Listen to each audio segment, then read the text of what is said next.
నమస్తే welcome to 69 TV news కి స్వాగతం నేను రాణి ముందుగా హెడ్లైన్స్ చూద్దాం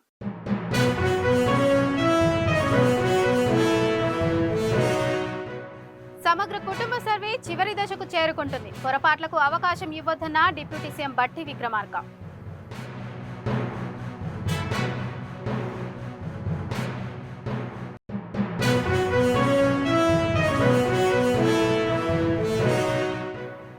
కాచిగూడ డివిజన్ లో ఇంటింటి సమగ్ర కుటుంబ సర్వే పాల్గొన్న MLC Balmuri Venkat GHMC mayor Vijayalakshmi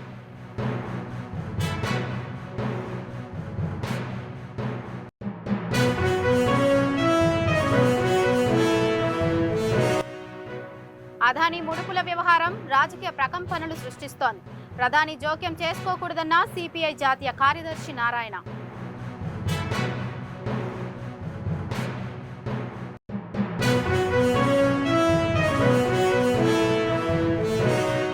MLC కవిత నివాసంలో బీసీ కుల సంఘాల సమావేశం కులగణన కమిషన్ కు రిపోర్ట్ అందజేయనున్న నేపథ్యంలో కీలక భేటీ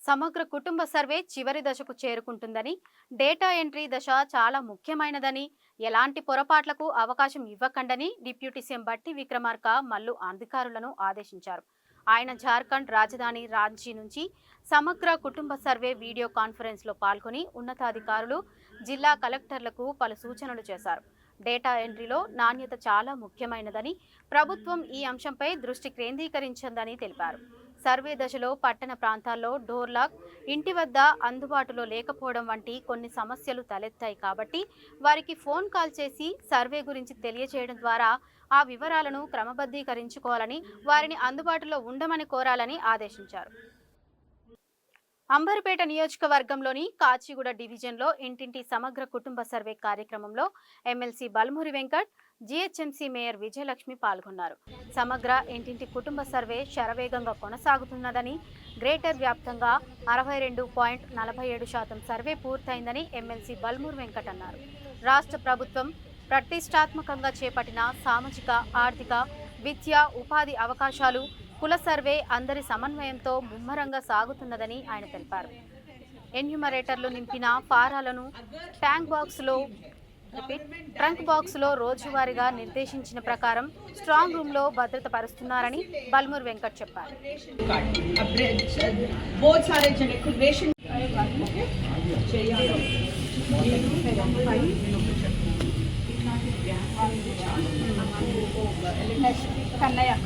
जो भी है अच्छा के लिए तो वो सोचो क्योंकि हमारा टाइम भी वेस्ट होता ना अगर ऐसा ये फॉर्म चुपके दिए तो हमारा टाइम भी वेस्ट है आपका टाइम भी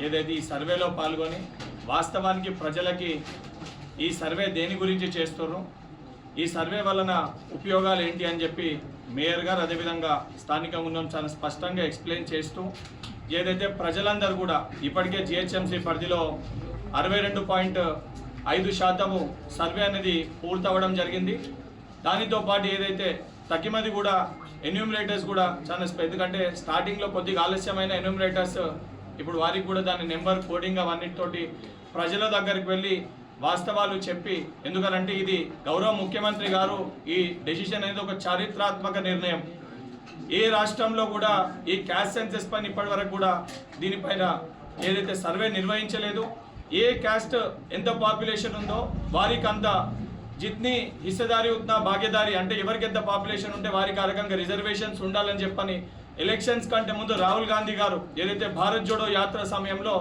ఏదైతే వారు ఇచ్చిన మాట మేరకు ఆ మాట మేరకు గౌరవ ముఖ్యమంత్రి గారు ఎన్ని ప్రతిపక్షాలు ఎన్ని మాటలు మాట్లాడినా తప్పనిసరిగా ఈ క్యాస్ట్ సెన్సెస్ చేసి తీరుతాము ఏ కులంలో ఎవరికి ఏ పాపులేషన్ ఉంటుంది వారికి ఆ రకంగా వారికి రిజర్వేషన్స్ కల్పించాలి ఇది తెలంగాణనే భారతదేశానికి ఒక దిక్సూచి లెక్క తెలంగాణలో దీన్ని చేసి దీన్ని అయితే సంబంధించి భారతదేశంలో కూడా దీన్ని చేసే విధంగా ఒక ఒత్తిడి తీసుకురావాలనే ఒక ఉద్దేశంతో ఈ యొక్క క్యాస్ట్ సర్వే అనేది జరుగుతుంది దీంట్లో మేయర్ గారు విస్తృతంగా ఏదైతే ప్రతి డివిజన్లో కూడా వారు పర్యటించి అక్కడున్న కాంగ్రెస్ శ్రేణులని ప్రోత్సహిస్తూ, ఎందుకంటే కాంగ్రెస్ శ్రేణులు అక్కడ ఉన్న స్థానికంగా ఉన్న నాయకులు సరే ఏ పార్టీ నాయకులు ఉన్నా కూడా అక్కడి యొక్క ఏదైతే సంబంధించి ఎన్యూమరేటర్స్ తోటి వారు దగ్గరికి వారు వెళ్ళి అక్కడ ఉన్న ప్రజలకి వివరిస్తే 100% ఈ ప్రాసెస్ అనేది ఈజీ అవుతుంది. ఇది కేవలం ఒక వ్యక్తులకో ఒక పార్టీకో కొంతమందికో కావాల్సిందిగా రేపటి ప్రజానీకానికి రేపటి భవిష్యత్తుకి ఇది కావాల్సి ఏదైతే సంబంధించి ఈ యొక్క సర్వేలో ప్రతి ఒక్కరు కూడా భాగస్వాములు కావాలి. దీనిపైన విమర్శించే కొన్ని ప్రతిపక్ష పార్టీలు ఎవరైతే ఉన్నారో ప్రజలకు నేను చెప్పదలుచుకున్నా, వారు పాలించే రాష్ట్రాల్లో ఏదైతే బీజేపీ పార్టీ కానీ వారి పాలించే రాష్ట్రాల్లో ఎక్కడ కూడా వారి సర్వేని వారు నిర్వహించలేదు. గతంలో ఇక్కడ ఉన్న పార్టీ 10 ఏళ్ళుగా ఉన్న పార్టీ వారు కూడా దీనిపైన దృష్టి పెట్టకపోవడంతో ఈరోజు కాంగ్రెస్ పార్టీ రేవంత్ రెడ్డి గారు రాహుల్ గాంధీ గారు మాట మేరకు ఈ క్యాస్ట్ సర్వే పూర్తయితే ఎక్కడ వారు చేయలేకపోయారని ప్రజలకెళ్ళి వారికి ఒక వ్యతిరేకత వస్తుందని చెప్పని దీనిపైన విమర్శలు చేసే ప్రయత్నం చేస్తున్నారు. చాలా స్పష్టంగా మేము ఇచ్చిన ఫామ్లో కూడా ఏదైతే ప్రజలు ఏవైతే వారి డీటెయిల్స్ ఇవ్వదలుచుకున్నారో ఆ డీటెయిల్స్ని మటుకే ఎన్యూమరేటర్స్ తీసుకుంటారు. అక్కడ బ్యాంక్ పాస్బుక్ కూడా డీటెయిల్స్ మేము ఎక్కడ కూడా వారి అకౌంట్ డీటెయిల్స్ అడగట్లేదు, వారి అకౌంట్ నెంబర్ కూడా అడగట్లేదు. కేవలం అదాని ముడుపుల వ్యవహారం రాష్ట్రం దేశంలో రాజకీయ ప్రకంపనలు సృష్టిస్తోందని సిపిఐ జాతీయ కార్యదర్శి కె నారాయణ అన్నారు. ప్రధాని మోదీకి అదాని మాజీ సీఎం జగన్ అనుకూలంగా ఉన్నారని ఆరోపించారు. అదానిపై అమెరికాలో కేసు నమోదైనందువల్ల ప్రధాని జోక్యం చేసుకోకూడదన్నారు. 1750 కోట్ల ముడుపులు ఇచ్చి 1,00,000 కోట్ల భారాన్ని ప్రజలపై మోపేందుకు గత ప్రభుత్వం ఒప్పందాలు చేసుకుందని విమర్శించారు. ఆ ఒప్పందాలను రద్దు చేసి ప్రజలపై భారం పడకుండా ఏపీ ప్రభుత్వం చర్యలు తీసుకోవాలని నారాయణ కోరారు. అమెరికా దేశంలో న్యూయార్క్ కోర్టులో భారతదేశ దిగ్గజమైనటువంటి కార్పొరేట్ అదాని పైన లంచం ఇచ్చిన కేసు నమోదైంది. అమెరికాలో అందులో కోర్టులో నమోదైన కేసు చాలా సీరియస్, త్వరగా పూర్తి చేస్తారు. ఇండియాలాగా ఆలోచించేది. ఆ లంచం ఏంటి? ఇక్కడ ఇచ్చిన లంచం ఆంధ్రప్రదేశ్ రాజకీయాలు ప్రకంపన చెందింది. జగన్మోహన్ రెడ్డి గవర్నమెంట్ పైన పడింది. మాజీ ముఖ్యమంత్రి జగన్మోహన్ రెడ్డి పడిన తర్వాత చివరికి ఢిల్లీకి దాకా పాకింది.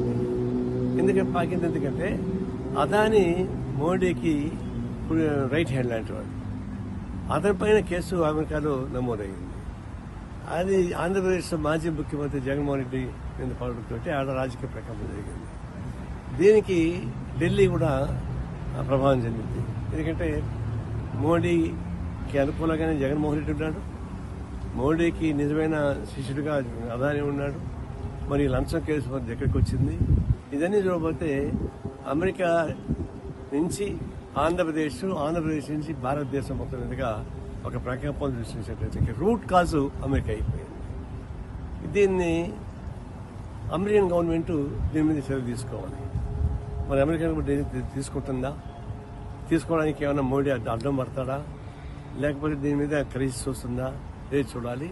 నిజమైనటువంటి పద్ధతి అయితే అమెరికన్ ప్రభుత్వం అతని మీద చర్య తీసుకుంటే అప్పుడు అమెరికా నిజాయితీ నిలబడుతుంది. దీనికి అడ్డుపడకుండా మోడీ ఉంటే మోడీకి స్వచ్ఛందత వస్తుంది.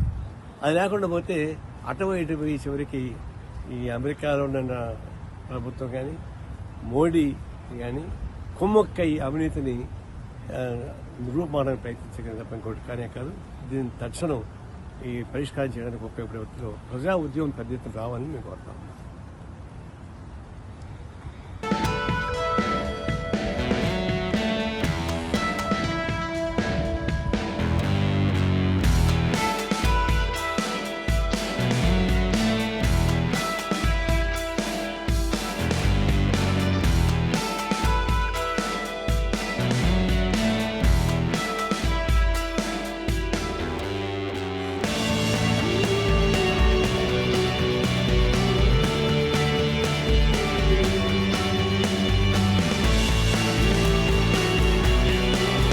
ఎమ్మెల్సీ కవిత నివాసంలో యునైటెడ్ ఫుల్ ఫ్రంట్ తెలంగాణ జాగృతి మరియు బీసీ కుల సంఘాల సమావేశం కొనసాగుతున్నది. రేపు ఉదయం 11 గంటలకు కులగణన కమిషన్కు రిపోర్ట్ అందజేయనున్న నేపథ్యంలో సమావేశం జరిగింది.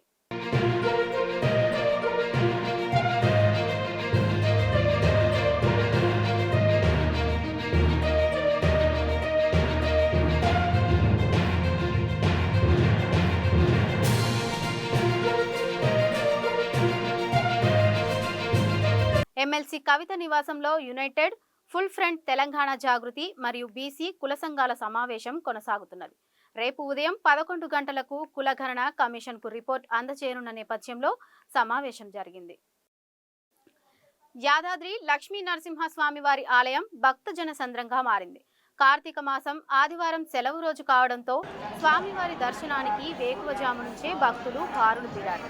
కార్తీక దీపారాధన పూజలు, సత్యనారాయణ స్వామి వ్రతాలు చేస్తూ భక్తులు మొక్కులు చెల్లిస్తున్నారు.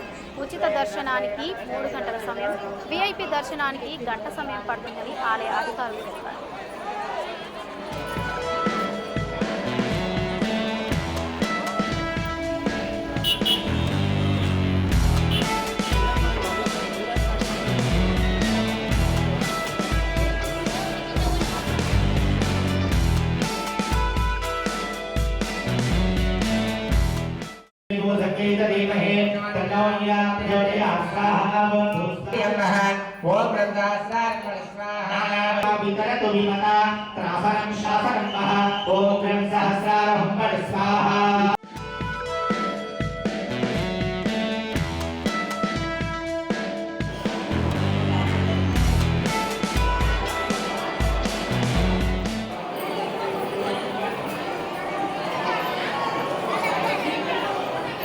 భక్తుడితో ఏ విధంగానైతే మాట్లాడతామో ఆ విధంగా భగవంతుడితో కూడా అన్ని కూడా మాట్లాడాలి. అన్ని ఆయన వింటాడు. అమ్మాయి, నువ్వు యుక్త వయస్సులో ఉన్నావు కదా, మరి ఇంత రాత్రి వరకు ఎక్కడ ఉన్నావు అని అడిగింది.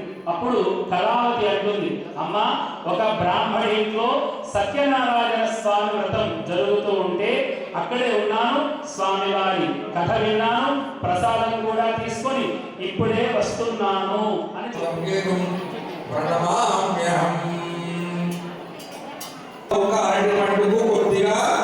మొక్కు తీర్చుకుందాం అనుకున్నాము, చెయ్యలేదు. కనీసం నీ వివాహ సందర్భంలో వ్రతం చేద్దాం అనుకున్నాము, అప్పుడు చేయలేదు. అందుకే మనకు ఇన్ని కష్టాలు సంభవిస్తున్నాయేమో, మనం వెంటనే వ్రతం చేద్దాము అని. చంద్రగ్రహమాయామి దక్షిణ దిగ్భాగే త్రికోణాకారమండలే అంగారగ్రహమాయామి ఈశాన్య దిగ్భాగే బాణాకారమండలే బుధగ్రహ. ఉమ్మడి పశ్చిమ గోదావరి జిల్లాలో వైసీపీకి మరో ఎదురుదెబ్బ తగిలింది. వైసీపీ ఎమ్మెల్సీ జయమంగళ వెంకటరమణ తన పదవికి, పార్టీ సభ్యత్వానికి రాజీనామా చేస్తున్నట్లు ప్రకటించారు. రాజీనామా పత్రాన్ని శాసనమండలి చైర్మన్ మోషన్ రాజుకు అందజేసినట్లు తెలిపారు. సమస్యల పరిష్కారం కోసం వెళ్లినా కనీసం అపాయింట్మెంట్ కూడా ఇవ్వలేదని, పార్టీలో తగిన గౌరవం లేదనే కారణంతో రాజీనామా చేస్తున్నట్లు వెల్లడించారు.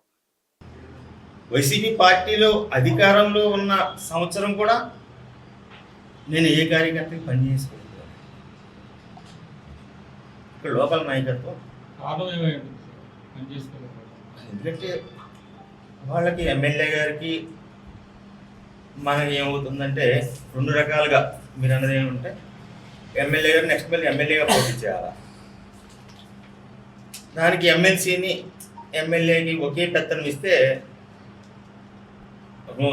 ఒక వరలో 2 కత్తులు ఇవ్వడం అని చెప్పి పదవంటే ఇచ్చారు, కానీ పవర్ని తగ్గించేశారు. పదవంటే ఇచ్చారు కానీ పవర్ లేదు. దాని మూలంగా అక్కడ కూడా నేను నాయకులకి, కార్యకర్తలకి ఏ న్యాయం చేయకపోగా నా అభిమానులను కూడా ఖండించుకుని కేసులు పెట్టిన అభిప్రాయాలు ఉన్నాయి. అయినా జగన్మోహన్ రెడ్డి గారి దగ్గర మేమేమీ మాట్లాడలేదు. అడిగాం జగన్మోహన్ రెడ్డి గారి దగ్గర, ఆయన అడిగితే ఒకటే చెప్పేవారు, ఏమన్నా మాట్లాడితే ధనంజయ రెడ్డి గారితో మాట్లాడు, పుల్లేరు సమస్య ఉంది అయ్యా, 3వ కాంటూర్ అని చెప్పి రాజశేఖర రెడ్డి గారు చెప్పారు, చంద్రబాబు నాయుడు గారు చెప్పారు. నేను పుల్లేరు బిడ్డల కోసమే, నా నియోజకవర్గ ప్రజల కోసమే నేను 23 సంవత్సరాల అనుభవం తెలుగుదేశంలో ఉండి ఇప్పుడు నేను ఇక్కడికి వచ్చాను వైఎస్ఆర్సీపీ. కనుక దానికి సంబంధించి మీరు దయచేసి ఆ పుల్లేరుకి న్యాయం చేయమంటే ధనంజయ రెడ్డి పెట్టి ధనంజయ రెడ్డికి మాట్లాడమన్నారు. అక్కడ కూడా నాకు వెళ్ళిన విధానం, పార్టీ మారిన విధానంలో కూడా నాకు న్యాయం జరగలేదు. ఇప్పుడన్నా న్యాయం జరిగిద్దేమో అని చెప్పి పబ్లిక్గా ఏ పదవి లేకుండా మాజీ ఎమ్మెల్యేగా ఇంతకుముందు కొల్లేరు ప్రజల కోసం ఏమో గోసి పెట్టుకుని పోరాడాను. మళ్ళీ ఇప్పుడు రైతు కోసం ఆమరణ నిరాదీక్ష చేయడానికి నాకు హక్కు ఉంటుంది. దానికోసం నేను ఈ నిర్ణయం తీసుకున్నాను. డ్రోన్స్ తో నేరాలకు కాకినాడ జిల్లా పోలీసులు చెక్ పెడుతున్నారు. కాకినాడ నగర శివార్లోని సునిశ్చిత ప్రాంతాలపై నిఘా పెట్టేందుకు కాకినాడ జిల్లా పోలీసులు డ్రోన్స్ వినియోగిస్తున్నారు. జిల్లాలో నేరాలను నియంత్రించుటకు సాంకేతిక పరిజ్ఞానం ఉపయోగించి నేరాలు జరిగేందుకు అవకాశమున్న శివారు ప్రాంతాలను, తోటలు, బహిరంగ ప్రదేశాలను, పార్కులను ముందుగా గుర్తించి ఆయా ప్రాంతాలపై డ్రోన్స్ పంపి నిఘా ఏర్పాటు చేశారు. కాకినాడ శివారు ప్రాంతాలైన ఏటిమొగ, తూరంగి, జగన్నాథపురం, కాకినాడ పోర్టు పరిసర ప్రాంతాల్లో డ్రోన్స్ ద్వారా నిఘా పెట్టి దాడులు చేయడం జరిగిందని, బహిరంగ ప్రదేశాల్లో మద్యం సేవిస్తున్న పలువురిని అరెస్టు చేసి వారిపై కేసులు నమోదు చేశారు.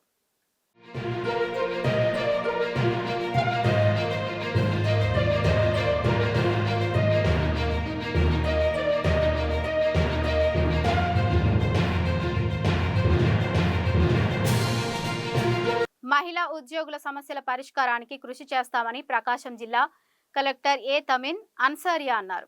మహిళా ఉద్యోగుల సమస్యల పరిష్కారానికి సంబంధించి ఒంగోలు కలెక్టర్ కార్యాలయంలో ఏర్పాటు చేసిన షీ బాక్స్ ను ఆమె ప్రారంభించారు. ఏపీ జేఏసీ అమరావతి మహిళా విభాగం ఆధ్వర్యంలో ఏర్పాటు చేసిన ఈ కార్యక్రమంలో మహిళా ఉద్యోగులు పెద్ద సంఖ్యలో పాల్గొన్నారు.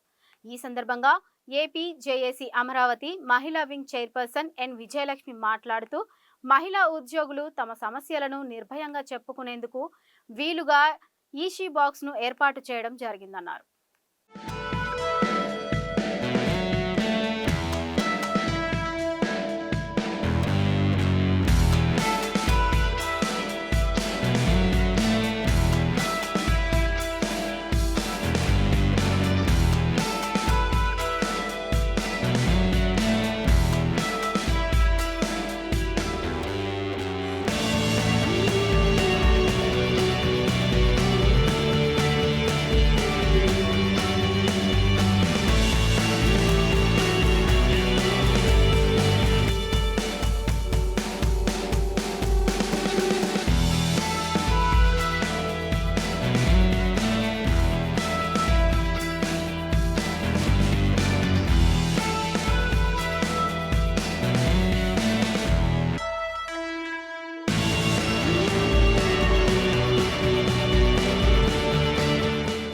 దానిలో నేను ఏపీజేఏసీ అమరావతి ఉమెన్ వింగ్కి చైర్పర్సన్గా ఉన్నాను. ఇందులో డిఫరెంట్ డిపార్ట్మెంట్స్ అందరూ కూడా సభ్యులుగా ఉన్నారు. అందరం కలిసి ఈ మహిళలకు సంబంధించిన ఏదైనా ఇష్యూ, అది చెప్పుకునేది కానివ్వండి, చెప్పుకోలేనివి కానివ్వండి, ఏదైనా ఇష్యూస్ ఉన్నప్పుడు, అది కొన్ని బహిరంగంగా చెప్పుకోలేని పరిస్థితుల్లో ఉన్నప్పుడు అది ఎలా చెప్పాలనేది అర్థం కానప్పుడు, ఇలాంటి సిచ్యువేషన్స్ వచ్చినప్పుడు బాక్స్ ఒకటి ఉండి, షీ బాక్స్ లాంటిది, అది కూడా కలెక్టర్ గారి ఆధ్వర్యంలో ఉండి ఏదన్నా మేడం గారికి చెప్పుకునే విధంగా ఉంటుందనే ఉద్దేశంతో షీ బాక్స్ని కలెక్టర్ గారి ఛాంబర్ దగ్గర ఏర్పాటు చేయడం జరిగింది. ఈ జిల్లాలో ఉన్న మహిళా ఉద్యోగస్తులందరూ కూడా దీన్ని వినియోగించుకోవాలని కోరుకుంటున్నాను. షీ కంప్లైంట్ బాక్స్ ఈ మహిళా ఉద్యోగులందరూ వారి సమస్యలను చెప్పుకోలేనివి, చెప్పుకోదగ్గవి ఉంటాయి. చెప్పుకోదగ్గవైతే అందరికీ వివరించుకుంటారు. కానీ చెప్పుకోలేని సమస్యలను ఆ బాక్స్లో వేసినట్లయితే కలెక్టర్ గారి సమక్షంలో అవి తీయబడతాయి. వారి సమస్యకు పరిష్కారం మేము చూపగలుగుతామని ఈ సభాముఖంగా మేము తెలియజేస్తున్నాము. ఈ నెల 29న విశాఖకు వస్తున్న ప్రధానమంత్రి మోడీ విశాఖ స్టీల్ ప్లాంట్ అమ్మకాన్ని విరమించుకుంటున్నట్లు, ప్లాంట్ను సెయిల్లో విలీనం చేస్తున్నట్లు స్పష్టమైన ప్రకటన చేయాలని అఖిలపక్ష రాజకీయ పార్టీల రౌండ్ టేబుల్ సమావేశం తీర్మానించింది. విశాఖ స్టీల్ ప్లాంట్ను అమ్మకానికి పెట్టడానికి వ్యతిరేకిస్తూ విశాఖ పౌర గ్రంథాలయంలో విశాఖ ఉక్కు పరిరక్షణ పోరాట కమిటీ ఆధ్వర్యాన రౌండ్ టేబుల్ సమావేశం జరిగింది. వైసీపీ జిల్లా అధ్యక్షులు మాజీ మంత్రి గుడివాడ అమర్నాథ్ మాట్లాడుతూ తమ ప్రభుత్వం అధికారంలో ఉన్న సమయంలో అసెంబ్లీలో తీర్మానించి కేంద్రానికి పంపామని, ఢిల్లీలో ఎంపీలందరికీ వినతి పత్రాలు ఇచ్చి ప్లాంట్ ప్రైవేటీకరణ కాకుండా చూశామని అన్నారు.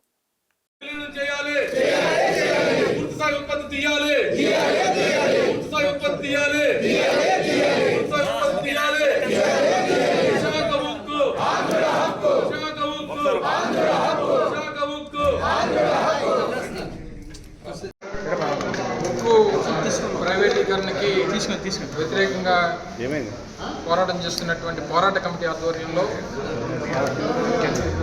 ఒక రౌండ్ టేబుల్ సమావేశాన్ని నిర్వహించి ప్రాంతంలో ఉన్నటువంటి రాజకీయ పార్టీలని, కార్మిక సంఘాలని అందరినీ కూడా ఆహ్వానించి రేపు 29వ తారీఖున విశాఖపట్నం ఇచ్చేస్తున్నటువంటి ప్రధానమంత్రి నరేంద్ర మోడీ గారి పర్యటనలో భాగంగా ప్రైవేటీకరణకి వ్యతిరేకంగా వారు ప్రకటన చేయాలి, ఇది ప్రభుత్వ రంగ సంస్థగా కొనసాగించాలి లేదా సెయిల్లో విలీనం చేయాలనేటువంటి ఒక నినాదాన్ని వారు తీసుకొని వారు ప్రకటించాలి ప్రభుత్వం తరఫున అనేటువంటిది ఉద్దేశంతో దానికి ఒక కార్యాచరణ రూపొందించి 28 నుంచి 29వ తారీఖు వరకు అంటే 36 గంటల పాటు నిరాహార దీక్ష చేయాలని చెప్పి కూడా పోరాట కమిటీ నిర్ణయం తీసుకోవడం, రేపు ఉదయం 24వ తారీఖు రేపు ఉదయం 9 గంటలకి గాజువాకలో కూడా ఒక పెద్ద ఎత్తున ర్యాలీని కూడా నిర్వహించాలని చెప్పి పోరాట కమిటీ నిర్ణయం తీసుకొని ప్రకటించడం జరిగింది. వచ్చినటువంటి రాజకీయ పార్టీలు కానీ లేదా అందరూ కూడా దానికి సంబంధించి పూర్తి స్థాయి ముఖ్యంగా వైఎస్ఆర్ కాంగ్రెస్ పార్టీ పూర్తి స్థాయి మద్దతుని పోరాట కమిటీకి అందిస్తూ ప్రైవేటీకరణకు వ్యతిరేకంగా పూర్తిగా వారు చేసేటువంటి పోరాటంలో అండగా నిలబడతామనేటువంటి విషయాన్ని కూడా వారు చెప్పడం జరిగింది.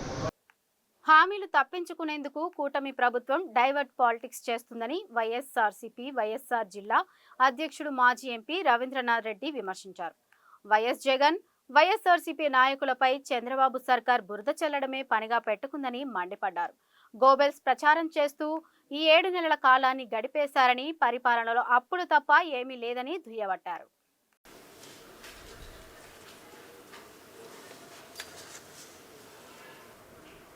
ఎప్పుడు కూడా ఈ ప్రభుత్వం వచ్చినప్పటి నుంచి దాదాపు 7 నెలలు కావస్తోంది. ఈ 7 నెలలలో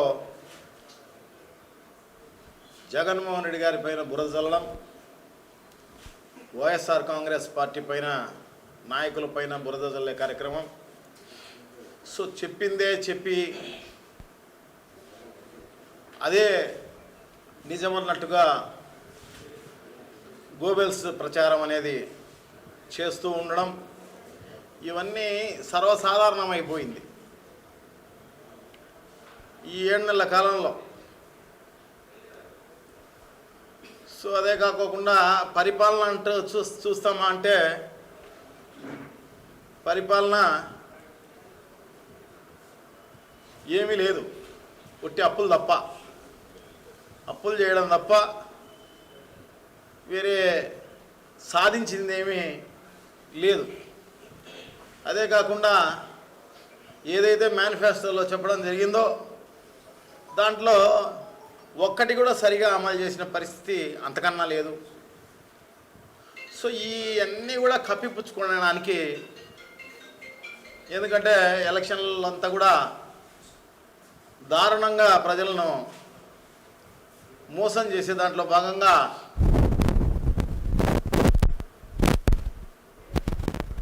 ఎన్నో హామీలన్నీ ఇచ్చి దారుణంగా మోసం చేసిన పరిస్థితి. సో ఇంత దారుణంగా మోసం చేసి అధికారంలోకి వచ్చి చేసిందంటే ఏమీ లేదు, ఒట్టి అది డైవర్ట్ చేయడానికి మాత్రమే ప్రతి 10 రోజులకు ప్రతి వారానికి ఒక కొత్త సబ్జెక్టు తీసుకొస్తారన్నమాట. ప్రతి నెల ఏదో ఒకటి. వరదలు అయిపోయినాయి, వరదల తర్వాత ఆ వరదల్లో అంతా కూడా చేసింది ఏం లేదు, ప్రజలకు మేలు చేసింది అస్సలు లేదు. ఉట్టి జగన్మోహన్ రెడ్డి గారి పైన బురద జల్లే కార్యక్రమం తప్ప వేరే ఏంలా. నెల్లూరు జిల్లా ప్రజా పరిషత్ సాధారణ సర్వసభ్య సమావేశం జడ్పీ చైర్పర్సన్ ఆనం అరుణమ్మ ఆధ్వర్యంలో జరిగింది. ఈ సమావేశానికి ముఖ్య అతిథిగా మంత్రి ఆనం రామనారాయణ రెడ్డి హాజరయ్యారు. ఎమ్మెల్యేలు కోటంరెడ్డి, శ్రీధర్ రెడ్డి, కాకర్ల సురేష్, కావ్య, కృష్ణారెడ్డి, కోర్గుండ్ల రామకృష్ణ కూడా పాల్గొని సమస్యలపై మాట్లాడారు. నెల్లూరు జిల్లాలో కొందరు అధికారుల తీరుపై ఎంపీపీలు మండిపడుతున్నారు. ప్రజల సమస్యల పరిష్కారం కోసం అధికారులను అడిగినా పట్టించుకోవడం లేదని జడ్పీ సమావేశంలో మంత్రికి ఫిర్యాదు చేశారు. దీనిపై మంత్రి రామనారాయణ రెడ్డి స్పందించారు. అందుబాటులో ఉండాలని అధికారులకు ఆదేశాలిచ్చారు. అయితే తనను కూడా అధికారులు పట్టించుకోవడం లేదని సాక్షాత్తు జడ్పీ చైర్మన్ ఆనం అరుణమ్మ కూడా ఫిర్యాదు చేయడం కొసమెరుపు. కేంద్ర ప్రభుత్వ నిధులను ప్రతి పైసాను కూడా మనం రాబట్టుకుంటాం. రాష్ట్ర ప్రభుత్వం నుంచి ఇవ్వాల్సినటువంటి ప్రభుత్వ భాగస్వామ్యాన్ని మేము ఇస్తాము, ప్రతి గ్రామంలో ఇంటింటా కొళాయి ఏర్పాటు చేయాలి అని చెప్పి ఒక సత్సంకల్పంతో ఒక ప్రామాణికాన్ని వారు తీసుకోవడం జరిగింది. కాబట్టి ఇవాళ ఈ రాష్ట్ర ప్రభుత్వం అనుకూలంగా ఉంది. నిధులు మనకి త్వరితగతిన మా గ్రామాలకు వచ్చేటువంటి అవకాశం ఉంది. దీన్ని వాడుకోవాల్సినటువంటి బాధ్యత మనది. ఒక జలజీవన్ మిషనే కాదు, సిపిడబ్ల్యూ స్కీమ్స్ ఉన్నాయి, వీటికి కూడా కేంద్ర రాష్ట్ర ప్రభుత్వాల నిధులు. వాటర్ స్కీమ్స్ ఆల్మోస్ట్ మనకు వచ్చాయన్నీ కూడా సెంట్రల్ గవర్నమెంట్ సబ్సిడీస్తోనే వస్తాయి, కానీ మనమే సరిగా వాడుకోలేని పరిస్థితి. ఈరోజు చెప్పారు 58 ముందు కట్టినటువంటి ఓవర్ హెడ్ ట్యాంక్స్ ఏవైతే ఓహెచ్ఎస్ఆర్స్ ఉన్నాయో అవి పడిపోయే పరిస్థితుల్లో ఉన్నాయి, కూల్చివేయాలి అని చెప్పారు. కొత్తవి కట్టడమే మనకి ఇంకా చాలా మిగిలిపోయి ఉంటాయి జిల్లాలో, కట్టినవి పూకొల్చాల్సిన పరిస్థితి. అంటే దానికి లైఫ్ టైం అయిపోయింది, తప్పదు. ప్రమాదాలు జరగకుండా ఉండాలంటే వాటిని కూల్చివేసి కొత్తవి తీసుకురావాలి. దానికి జిల్లా పరిషత్, మండల పరిషత్తులు తమ తమ విధుల్లో, తమ తమ గ్రాంట్లలో రాష్ట్ర ప్రభుత్వం ఇచ్చే గ్రాంట్లు మ్యాచింగ్ పెట్టుకొని, కేంద్ర ప్రభుత్వం ఇచ్చే సబ్సిడీస్ని తీసుకుని మనం మెరుగైనటువంటి త్రాగునీటి వ్యవస్థని గ్రామాల్లో ఇవ్వాలి అనేటువంటిదే ఇవాళ మన అందరి ముందు ఉన్నటువంటి ఇది ఒక ఛాలెంజ్ టాస్క్ అని చెప్పి నేను మీకు మనం చేస్తాను. ఇక గౌరవ సభ్యులు మాట్లాడారు లిఫ్ట్ ఇరిగేషన్ గురించి.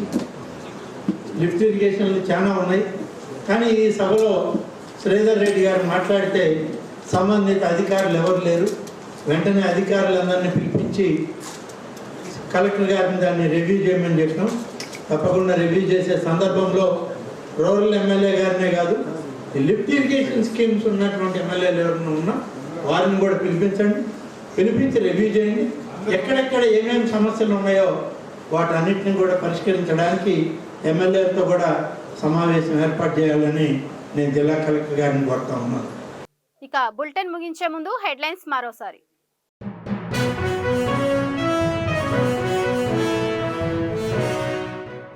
సమగ్ర కుటుంబ సర్వే చివరి దశకు చేరుకుంటుంది. పొరపాట్లకు అవకాశం ఇవ్వొద్దన్న డిప్యూటీ సీఎం బట్టి విక్రమార్క.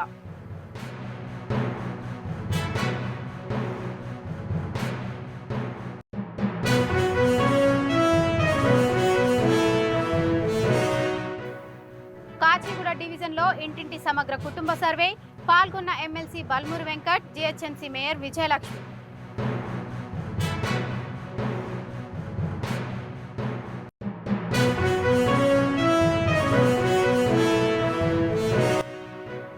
అదానీ ముడుపుల వ్యవహారం రాజకీయ ప్రకంపనలు సృష్టిస్తోంది. ప్రధాని జోక్యం చేసుకోకూడదన్న సిపిఐ జాతీయ కార్యదర్శి నారాయణ.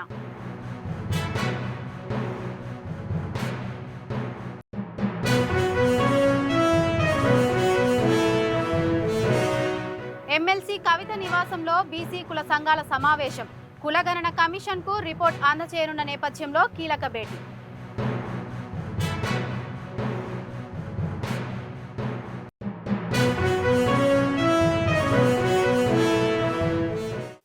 ఇవి ఇప్పటివరకు ఉన్న అప్డేట్స్. మరిన్ని అప్డేట్స్ కోసం చూస్తూనే ఉండండి 69 టీవీ.